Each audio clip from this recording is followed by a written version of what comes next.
Hey guys, it's Anias, and welcome back to my quarantine project. I need a new name, I know. Haven't come up with one yet. Anyways, in today's episode, we are going to be talking to Lisa Dominguez. She is the founder of Spa O on the Go. It's a spa with a different spin on a traditional spa.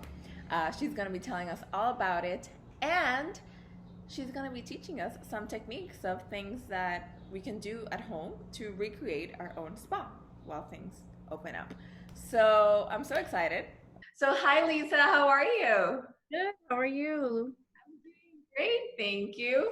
So, I kind of was like telling everybody a little bit about you, how you are also a boss lady and successful entrepreneur, and you've had your share of businesses along the way. So, do you want to tell us a little bit more on how you got on that path? Yeah, when I first started, I guess I was in high school. I was brought up in my mom's beauty salon, and it was just a typical Dominican salon, and that's pretty much where I learned to become an entrepreneur because, well, by default, I didn't know that's what I wanted. I just had it in me. My mother always, when she came from Dominican Republic, didn't speak any English. I was the firstborn here in the United States for my whole family. So once they migrated here, then I was born, and she opened her first salon in Washington Heights. So from there, then we moved to New Jersey, and then I was a young adult, and she asked me, she's like, "Is there any way that you can help me like run my business?" And I said, "Sure," but I was like 16.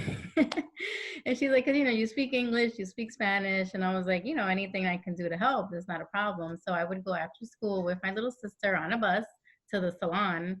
And, I would just, my goal was just to help my mom, like help her succeed in any way, because I knew that that took care of the household. So it really came from that. And there was one summer that she left to DR for, our parents, they always go to Dominican Republic for a few weeks and they leave us alone over here with our aunts or our siblings. And she's like, "Okay, you know what to do. You're off of school. Just come every morning." And she pretty much gave me a list of things to do. It was very like pen and paper, like just figure it out. Because I've been in the salon my whole life, like since I was a little girl. Yeah. And that summer was the summer that shaped me to become an entrepreneur. So, I didn't, when something is not yours, it's like driving someone's car. You're like more careful, more cautious. So it was the same thing. I would go every morning, I would manage her staff because I spoke English. That was the credibility I had of translating everything to everyone. And from that point, she came back, and I explained to her, "Okay, I paid your credit card," because there was no internet back then. So there was no online bill pay. It was like on the phone. This is the minimum. This is what needs to be done. So when I got back, when she returned from Dominican Republic, she was like, "Oh my God, you ran the salon better than me." And I'm like, "Oh, really?" Like, thank God. I didn't want to disappoint her.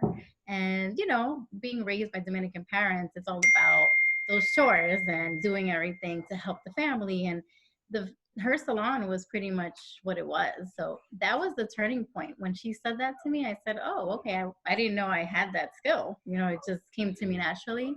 So it like rooted from there. So that motivated me to say, "You know what? I'm going to open up my own business." I didn't like hair. It wasn't my thing. I always had curly hair.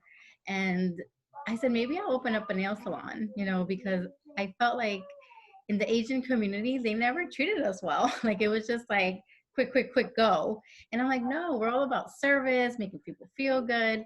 So she was like, "Yeah, yeah, yeah, whatever." She didn't believe me until years down the line passed. And then I figured out what kind of business I wanted to open. But that's where it really stemmed from. Like I knew I had, like, I don't know, I guess at a young age, I didn't mind directing people, like, because I did it gracefully. It wasn't like, people are like, "Oh, the boss," and they're mean. No, it was just, "Hey, we need to get this done. We all need to get paid. And how are we going to make this effective?" And I learned that at 16 years old. That's amazing. I And know, I didn't realize till years later that that grounded me to become who I am now. so, how did you go from at 16 knowing that you had the skill to run a business to having something like Spa O on the go. Do you want to tell us a little bit more about that? Yeah, I mean, even when my mom first opened her salon in New Jersey, I just told her, how about we put flyers? Like my creativity was always going. So that's how, we put flyers in on people's cars at the time and in their mailboxes.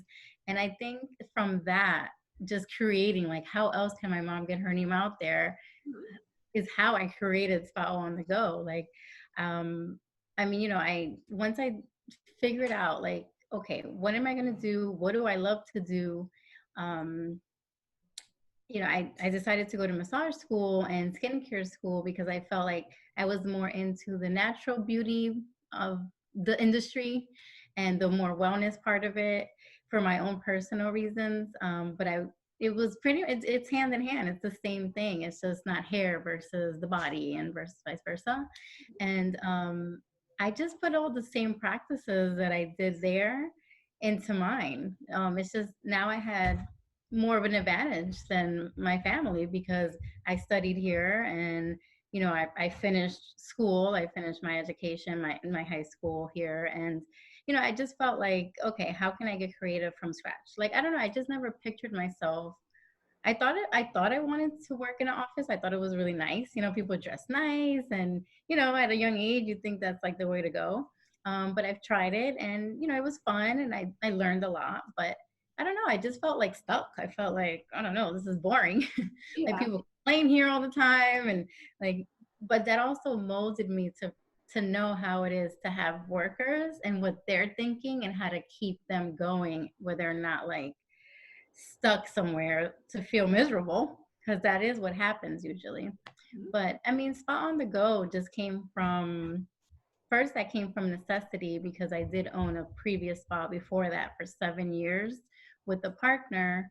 It didn't work out, but it took me 7 years to figure it out. I opened that first business when I was 23 years old. And to think about it, I was still young. I mean, I didn't think I was young at 23. I was like, oh, I'm still chasing my dreams from 16. But thinking back, I'm like, wow, there's 23-year-olds now that do not compare to what I accomplished. But I just think it comes from, I don't know, it's sad to say, but a lot of times that drive comes from humble beginnings, and from the struggle I saw my mom. Like, my mom didn't speak English yet. She was servicing American clients. Like, I saw that. Like, she was my hero. I was like, well, how do you do that? Like, I speak English and I could do this. So it could only get better from that point. And I just think it came from her ideas and her culture, our culture, and then the mixed culture, right? Because here I'm in a Dominican household with totally different views than what the American, it's like a little tug of war once in a while, but I learned how to master both of them in a way where I'm still authentic. I look Hispanic, so I can't, take that away, but how do I blend it where I am going to be successful and people respect that? And that's what I did. I just did it. I wrote things down. I went with what I felt, like my gut feeling, like, okay, it's going to take hard work, but I'm willing to do it. I work hard for other people. I'm going to work just as hard for myself. That's good. That's great advice. And for those who are watching this and they don't really know what Spa O on the Go is, do you want to tell us a little bit more about the concept because it's a little different than most traditional Yeah. spas? So, of course, it's all spa services: massage, facial, waxing, spa parties, which are anywhere from 5 people to 20 people, and also for kids. So, we pretty much bring everything we need to your home, business, or venue. And it's just, we're a traveling spa. So, we go wherever you want to get service, we are there. We bring all of our equipment. We bring all our supplies, just like if it's set up in a spa, but within the space of your choice. And it's fun. It's like a luxury thing. Some people have it more like an event. In the office, they do a lot of corporate chair massages, which is always fun. And yeah, I mean, it's pretty much the spa a typical spa, but we just bring it to you. That's the concept. That's exactly what I need right now. I know. We all need it. Stay in my house. Yes. Yes. And I think, I mean, this concept, I think right now, with the whole coronavirus, I think this is going to be the way things are going to work now because, I feel like they are, and it's been a blessing for me because now obviously we'll be busier, and also too, I have a webinar that I teach professionals on how to do it the right way, like as an individual, and if you want to grow it into a small business. So I've been working on the webinars of how to master the mobile spa okay, system. So I think it's going that way slowly. yeah, yes, yes. So it's great. You were ahead of the curve already.